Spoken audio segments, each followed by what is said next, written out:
9.5 months ago, I set off on a round-the-world travel video adventure with no real plan of what I was going to do. But I did have a 7-item bucket list of things I wanted to achieve. So 9.5 months in, how am I going with that list? What have I achieved?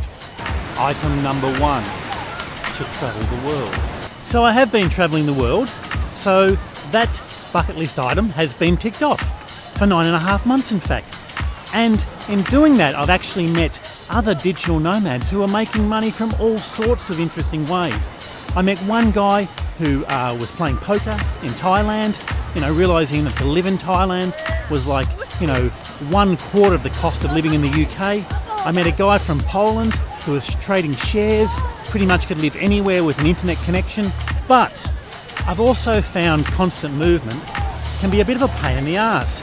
So I think I've found the way to actually do it, to do short stints of travel, say 6 to 8 weeks, and then stop and actually have a break and catch up with my editing and actually do things that you normally do, like read books and have a gym membership or whatever. Item number 2, to film the world.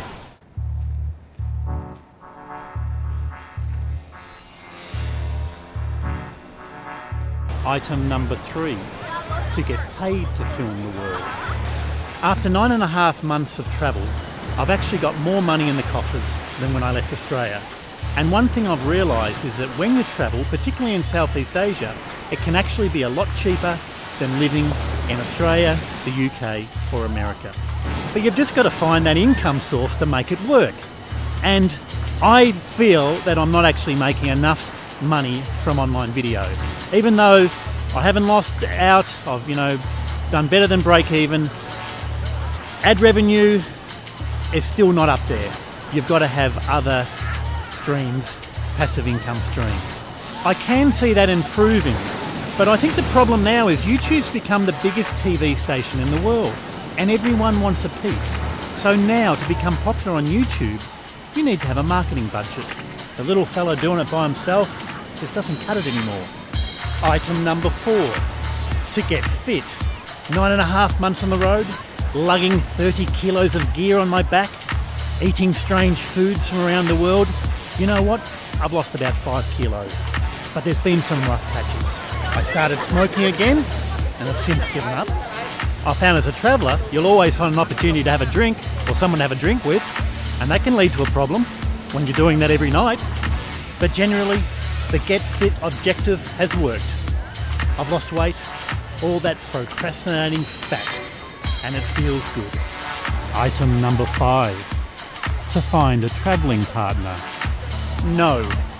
Cultural differences, age differences, bad decisions, the differences between men and women. No. And this is probably the hardest thing that I find about constant travel, that you meet great people and then you move on. And you never really develop those friendships that long-term, the long-term knowing of someone brings.